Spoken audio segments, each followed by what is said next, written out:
जीवन के अंदर कैसी भी परिस्थितियां आ जाए साहब, पर फिर भी अपने मन के अंदर ये उम्मीद रखना कि मेरे जीवन में यकीनन तब्दीली आएगी, कुछ अच्छा होगा।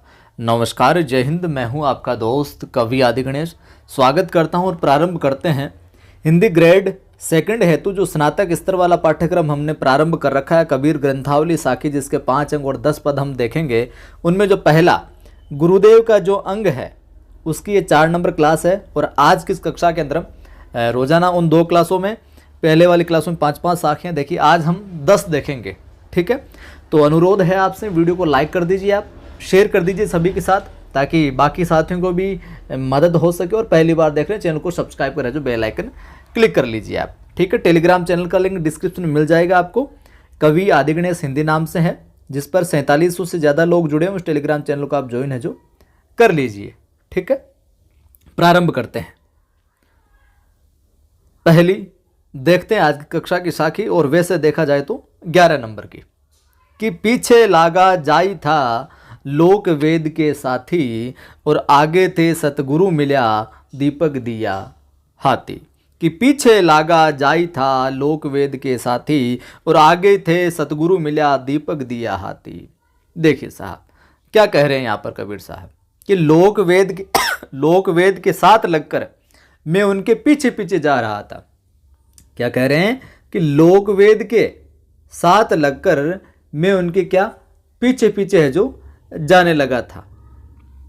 अब यहां पर क्या है, यहां पर यह बात है कि यानी कि उनको फॉलो करने लगा था मैं, लोगों की बातों में आकर लोक वेद की बातों को उनके साथ में लगकर मैं उनके पीछे पीछे जा रहा था।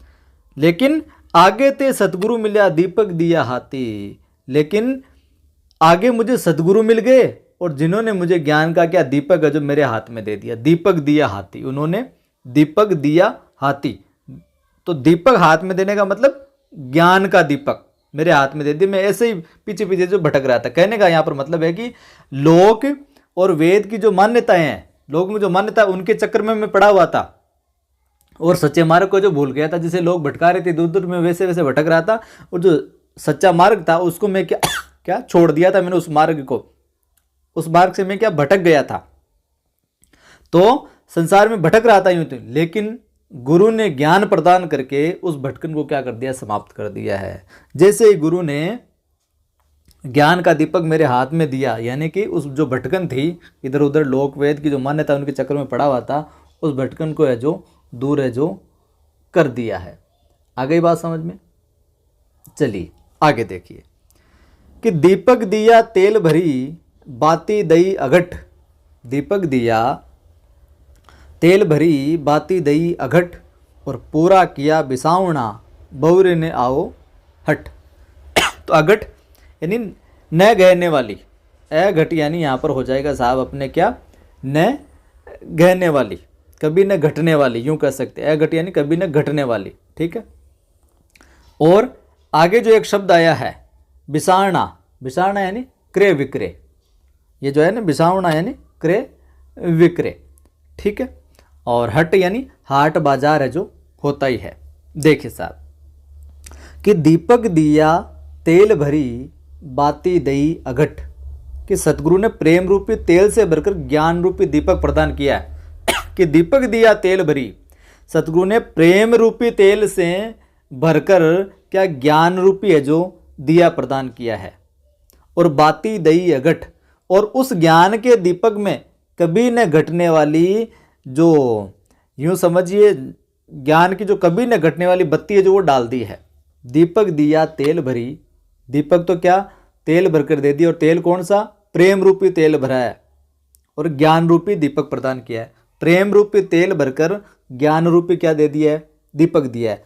और बाती दई अघट, और बत्ती उसमें इस प्रकार की लगाई है जो उस ज्ञान दीपक में कभी न घटने वाली, जो एक तरीके से बिल्कुल लंबी सूरती अच्छी है जो बत्ती है जो डाल लगा दी है, बत्ती है जो डाल दी है। अब क्या कि पूरा किया बिसावना बहुरी ने आओ हट।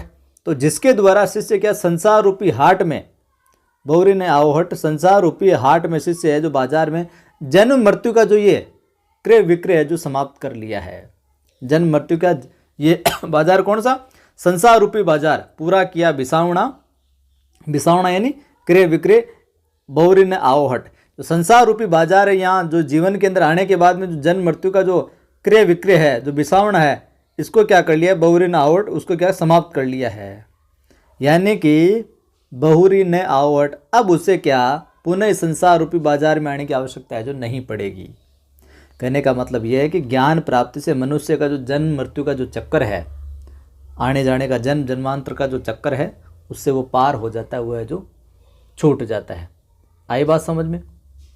फिर से मैं बता देता हूँ कि सतगुरु ने प्रेम रूपी तेल से भरकर ज्ञान रूपी दीपक दे दिया और उसके अंदर बत्ती ऐसी लगाई जो कभी न घटने वाली, वो हमेशा प्रेम है जो ज्ञान बना रहेगा। और संसार रूपी बाजार के अंदर जो जन्म मृत्यु का क्रय विक्रय चल रहा है उसको भी समाप्त कर दिया है। यानी कि संसार रूपी बाजार में कभी है जो उसे आना नहीं पड़ेगा। और वो क्यों नहीं आना पड़ेगा? क्योंकि उसको ज्ञान की ये प्रेम रूपी तेल से भरकर ज्ञान रूपी दीपक है जो दे दिया है। यानी संसार में जन्म मृत्यु का जो चक्कर है, इससे उसको छुटकारा दे दिया है, वो परम परमात्मा का जो ज्ञान दे दिया है उस वजह से। और इस साखी में हम बात करें तो साधक की को जीव मुक्ति अवस्था की ओर संकेत किया है। किसकी? जीव मुक्ति, इस जीवन से मुक्ति की। और अलंकार की बात करें, रूप का अतिशोक्ति अलंकार है। आगे देखिए कि ज्ञान प्रकाशा गुरु मिल्या, ज्ञान प्रकाशा गुरु मिल्या, सो जीनी बिसरी जाई, सो जीनी बिसरी जाई। और जब गोविंद कृपा करी, जब गोविंद कृपा करी, तब गुरु मिलिया आई। बिसरी यानी क्या हो गया? बिसरी यानी हो जाएगा विस्मरण, भूलना। ठीक है। देखिए कि ज्ञान प्रकाशा गुरु मिल्या, सो जीनी बिसरी जाई, कि गुरु के मिलने से ज्ञान प्रकाशित हो गया है, अर्थात ज्ञान का अभ्युदय हो गया है। ज्ञान प्रकाशा गुरु मिल्या, गुरु के मिलने से क्या ज्ञान प्रकाशित हो गया है, हृदय है जो चमत्कृत हो गया, प्रकाशमान हो गया है। और ज्ञान का क्या यूं कहें कि अभ्युदय हो गया है। यहाँ पर ज्ञान ही ज्ञान देखने को मिल रहा है। मतलब जो एक तरीके से मलिनता थी वो सारी नष्ट हो गई है। और जब गोविंद कृपा करी तब गुरु मिलिया आई। तो गुरु प्रदत्त उस ज्ञान को क्या कभी भूलना नहीं चाहिए, क्योंकि जब गोविंद ने, ईश्वर ने कृपा करी ना, तभी गुरु मिला और गुरु से ज्ञान है जो आया। आई बात समझ में? फिर बताता हूं कि गुरु के मिलने से ज्ञान प्रकाशित हो गया, ज्ञान का अभ्युदय हो गया। और गुरु प्रदत्त उस ज्ञान को कभी भी भूलना नहीं चाहिए। सो जीनी बिसरी जाए, गुरु जो ज्ञान देता है उसको क्या बिसरी यानी भुलाना है जो नहीं चाहिए। क्योंकि जब गोविंद कृपा करते हैं ना, जब गोविंद की कृपा हुई है ना, तभी गुरु मिला और गुरु ने क्या किया है, ज्ञान है जो दिया है साहब। आगे बात समझो। कहने का मतलब यहाँ पर यह है कि शिष्य और साधक का कर्तव्य होता है कि वह गुरु ज्ञान को अपनी साधना से नित्य बनाए रखे, निरंतर जारी रखे, उसको भुलाए नहीं ज्ञान को। आगे देखिए, अगली साखी देखिए कि कबीर गुरु गरवा मिला, रली गया आटे लूण, और जाति पात कुल सब मिटे, नाव धरे गो कौन, नाव धरे गो कौन। यहाँ पर देखिए साहब, कबीर गुरु गरवा मिला, गुरु यानी गुरु, गरवा यानी गौरव में, लूण यानी नमक, नाव यानी नाम, और कुण यानी कौन सा, कुण यानी कौन सा। तो कबीर साहब यहाँ पर कहते हैं कि कबीर गुर गरवा मिल्या और रली गया आटे लूण। यानी कि कबीर कहते हैं कि मुझे गौरव में गुरुदेव के दर्शन हो गए हैं, गौरव में गुरुदेव के क्या हो गए, दर्शन हो गए, गौरव में गुरुदेव मुझे मिले हैं। और रली गया आटे लूण, और उन्होंने क्या अपने ज्ञान स्वरूप मुझे इस प्रकार का एक कर लिया है, अपने में मिला लिया है। रली गया आटे लूण, अपने में मिला लिया। जैसे क्या आटे में क्या मिल जाता है, नमक मिल जाता है। कबीर कहते हैं कि मुझे गौरव में इस प्रकार के गुरुदेव मिले हैं, उनके दर्शन हुए, और उन्होंने अपने ज्ञान स्वरूप, अपने ज्ञान के बलबूते पर मुझे इस प्रकार का एकाकार कर लिया है, यानी कि अपने में मिला लिया है। जैसे कि आटे में क्या मिल जाता है, नमक है जो वो मिल जाता है। आगे बात, यानी कि गुरुदेव से इस प्रकार एक हो जाने पर मेरा क्या जो स्वतंत्र अस्तित्व है ना, वो नहीं रह गया है, अब मैं गुरु का हो गया हूँ। और जाति पाति कुल सब मिटे, जाति पाति कुल सब मिटे, नाव धरे गो कौन। आगे क्या कहते हैं कि जाति पाति कुल आदि ये सब नष्ट हो गए, ये मेरे सारे के सारे क्या हो गए, नष्ट हो गए। अब तुम यानी कि संसार मुझे गुरु से पृथक मानने के लिए, गुरु से अलग मानने के लिए किस नाम से पुकारोगे। भाव यहाँ पर यह है कि अब मेरा गुरु के ज्ञान स्वरूप सात के अलावा कोई नहीं है, एक के स्थापित हो गया गुरु से। जाति पाति कुल सब मिटे, नाम धरे को कौन। अब मेरा कोई कौन क्या नाम निकालेगा, मेरा तो जाति पाति सब मिट गए, क्योंकि मुझे से गुरु के दर्शन हो गए हैं। जो जिस प्रकार आटे में लूण मिलता है उसी प्रकार मैं जो गुरु में है जो एक हो गया हूँ, एकाकार है जो हो गया हूँ। आगे देखिए कि जहाँ का गुरु भी अंधला चेला खरा निरंद, जहाँ का गुरु भी अंधला चेला खरा निरंद, और अंधा अंधा ठेलिया दोनों को पड़ंत। यहाँ पर देखिए क्या कहते हैं कबीर साहब कि जहाँ का गुरु भी अंधला चेला खरा निरंद, अंधा अंधा ठेलिया दोनों को पड़ंत। अंधला यानी अंधा, खरा यानी बिल्कुल, निरंद यानी घनघोर अंधा बिल्कुल। तो कबीर साहब कहते हैं कि जहाँ का गुरु भी अंधला, कि जिसका गुरु अंधा हो, जिसका गुरु क्या है, अंधा है, और चेला खरा निरंद यानी कि अज्ञानी है। जिसका गुरु अंधा है यानी अज्ञानी है, जो यूं कहें कि कुछ नहीं जानता, और चेला खरा निरंद, और चेला जो वो बिल्कुल घनघोर अंधा है यानी बड़ा ही मूर्ख है। गुरु भी अंधा है, गुरु भी अज्ञानी, और चेला भी अंधा है यानी बिल्कुल मूर्ख है। और अंधा अंधा ठेलिया दोनों को पड़ंत, और जब अंधा अंधे को ठेलेगा, अंधा अंधे को आगे बढ़ाएगा, अर्थात अज्ञानी गुरु महामूर्ख शिष्य को उपदेश देगा, तब क्या उपदेश कारगर साबित होंगे क्या, बिल्कुल नहीं होंगे। तो अंधा अंधा ठेलिया दोनों को पड़ंत, जो अंधा है अज्ञानी गुरु है, जो महामूर्ख शिष्य को उपदेश देगा तो वो कारगर साबित कभी है जो नहीं होगा। दोनों ही संसार रूपी कुएं में पड़कर क्या हो जाएंगे, नष्ट हो जाएंगे। दोनों ही इस संसार रूपी कुएं में पड़कर क्या हो जाएंगे, नष्ट हो जाएंगे। आगे बात समझ में, यानी कि इसका हम तात्पर्य ये ले सकते हैं कि अच्छा गुरु होगा तभी वो शिष्य को है जो मतलब गुरु को अच्छा शिष्य और शिष्य को अच्छा गुरु चाहिए, ये दोनों होने चाहिए, तभी दोनों का उद्धार है जो हो सकता है। ये भाव यहाँ पर है जो व्यक्त हुआ है। आगे देखिए कि ना गुरु मिला न शीश भया, ना गुरु मिला न शीश भया, और लालच खेला डांव, और दोनों बूढ़े धार में चढ़ी पाथर की नाव। शीश यानी शिष्य, डांव यानी दांव, दोनों यानी दोनों। तो ना गुरु मिला न शीश भया, लालच खेला डांव, कि न तो योग्य गुरु मिला न ही उचित शिष्य मिला। ना गुरु मिला न शीश भया, ना तो गुरु मिला अच्छा, नहीं उचित जो शिष्य मिला, और लालच खेला डांव, और दोनों लालच के वशीभूत होकर अपना अपना दांव है जो अपना अपना खेल है जो खेलते रहे, अपनी अपनी स्वार्थ पूर्ति है जो करते रहे। लेकिन दोनों बूढ़े धार में चढ़ी पात्र की नाव, लेकिन दोनों वैसे ही भवसागर की धार में डूब गए। दोनों बूढ़े, बूढ़े यानी डूबना, वे लेकिन दोनों वैसे ही भवसागर की धार में क्या डूब गए, चढ़ी पाथर की नाव। जैसे कोई पत्थर की नाव में चढ़कर अपने आप को क्या कर देता है, नष्ट कर देता है। बूढ़े यानी होता है डूबना। जिस प्रकार कोई पत्थर की नाव में चढ़कर है जो नष्ट हो जाता है, डूब जाता है, उसी प्रकार इस भवसागर की धार में जो दोनों ही डूब गए, क्योंकि न तो गुरु भी योग्य नहीं था और उचित शिष्य भी नहीं था, और दोनों लालच के वशीभूत अपने अपने स्वार्थों की पूर्ति के वजह से डूब गए। आगे बात समझे। तो ये जो पत्थर की नाव आया यहाँ पर, पत्थर की नाव, ये क्या एक बहुत अर्थ के अंदर प्रयोग होता है। पत्थर की नाव से कोई जलाशय, सागर, सरिता पार नहीं कर सकता, कारण यह है कि वो तैर नहीं सकती। और पत्थर की नाव से यहाँ पर अर्थात अनेक प्रकार के जो शारीरिक और मानसिक विकारों से युक्त होकर कोई संसार सागर से जो पार नहीं कर सकता। इस प्रकार से इसका अर्थ है जो लिया गया है। अगली साखी देखिए कि 64 दीवा जोई करी, 14 चंदा माही, और तिही घटी किसको चानी जो, जी घट गोविंद नाही। 64 दीवा जोई करी, 14 चंदा माही, और तिही घटी किसको चानिनो या चानी जो, जी घटी गोविंद नहीं। क्या कहते, 64 यानी 64 दीवा यानी 64 दीपक। 64 दीपक से यहाँ तात्पर्य 64 कलाएं भी ले सकते हैं, ठीक है। 14 चंदा यानी 14 विधाएं, चानणु यानी चांद का प्रकाश, ठीक। तो 64 दीवा जोई करी 14 चंदा माही, कि चाहे 64 कलाओं और 14 विधाओं का प्रकाश हो जाए।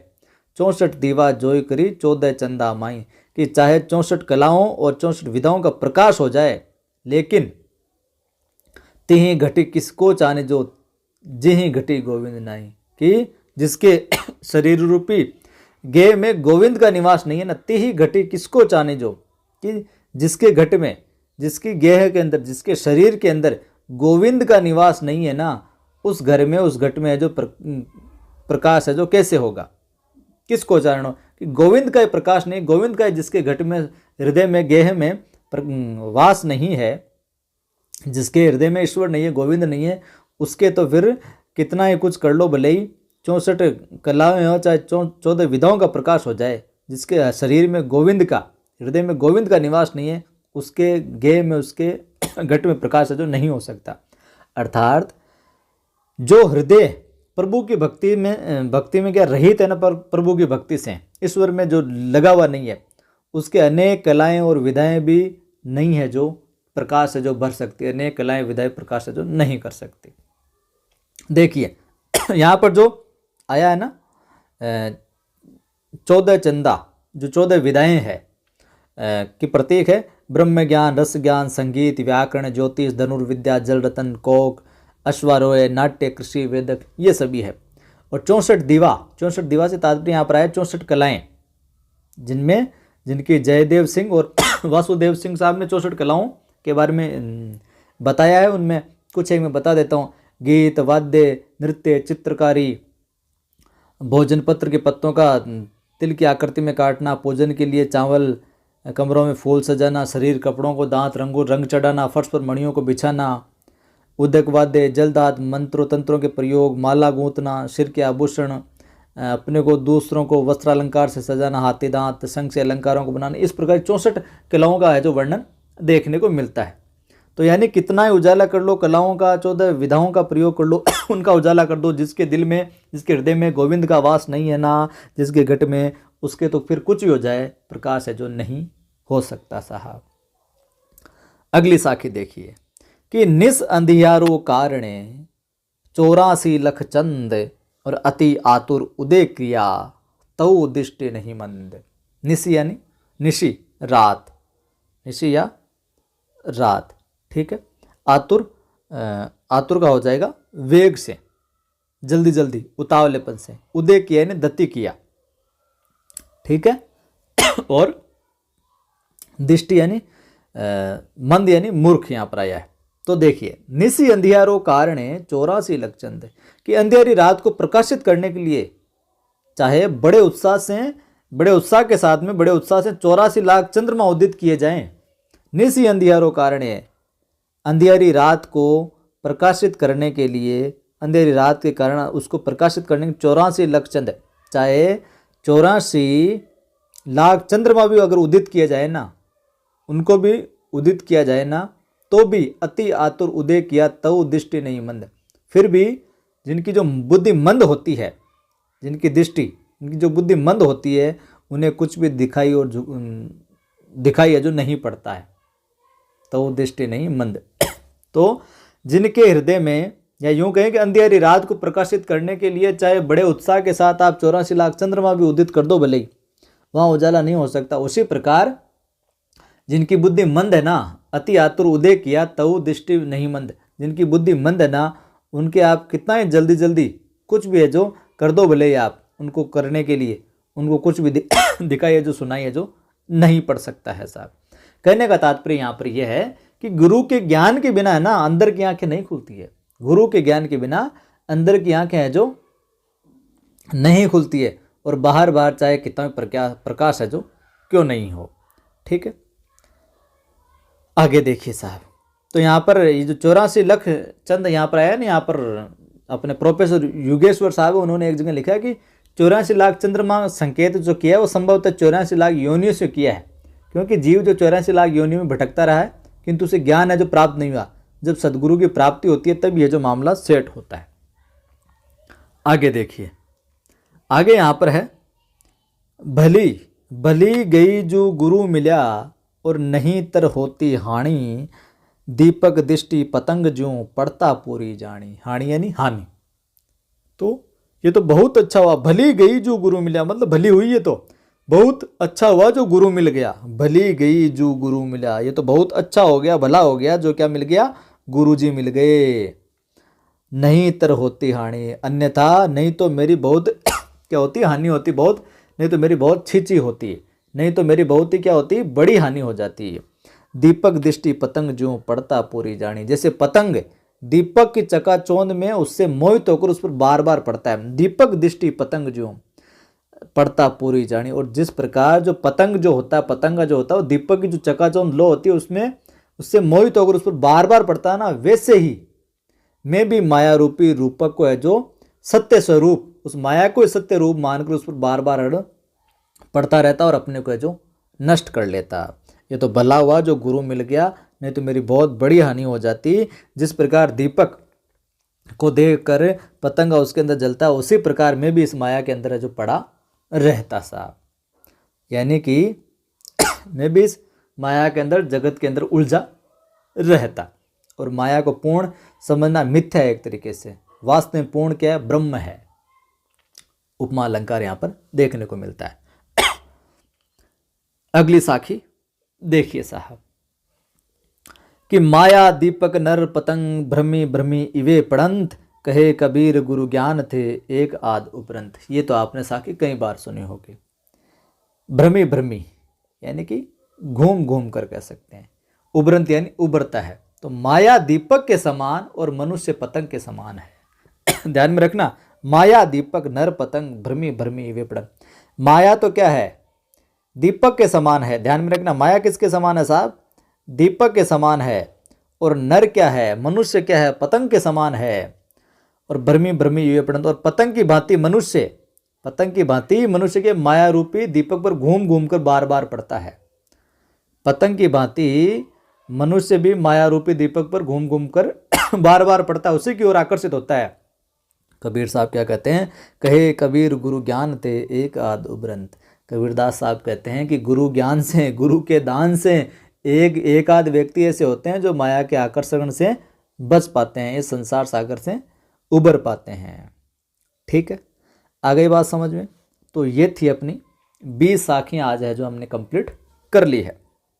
समझ में आया हो तो कमेंट करके बताना। मेरा प्रयास है बिल्कुल सरल तरीके से आपको मैं समझाता रहूँ। वीडियो को लाइक कर दीजिए, ज़्यादा से ज़्यादा शेयर कीजिए आप सभी दोस्तों के साथ। पहली बार देख रहे हैं चैनल को सब्सक्राइब कर बेल आइकन क्लिक कीजिए, ऑल नोटिफिकेशन पर क्लिक कीजिए ताकि हर वीडियो की सूचना मिलती रहे। टेलीग्राम चैनल का लिंक डिस्क्रिप्शन में मिल जाएगा, कवि आदिगणेश हिंदी नाम से, जिस पर अपने 4700 से ज़्यादा लोग जुड़े हुए हैं। और पढ़ाई से संबंधित आपकी कोई समस्या है तो आदि की आवाज़ नाम से मेरा दूसरा यूट्यूब चैनल है, उसको भी आप सब्सक्राइब कर अपनी समस्याओं को निस्तारण वहाँ से समझ सकते हैं, पढ़ाई में किस प्रकार आगे है जो बढ़ सकते हैं, वो सब चीज़ें जान सकते हैं। जय हिंद, फिर मिलता हूँ।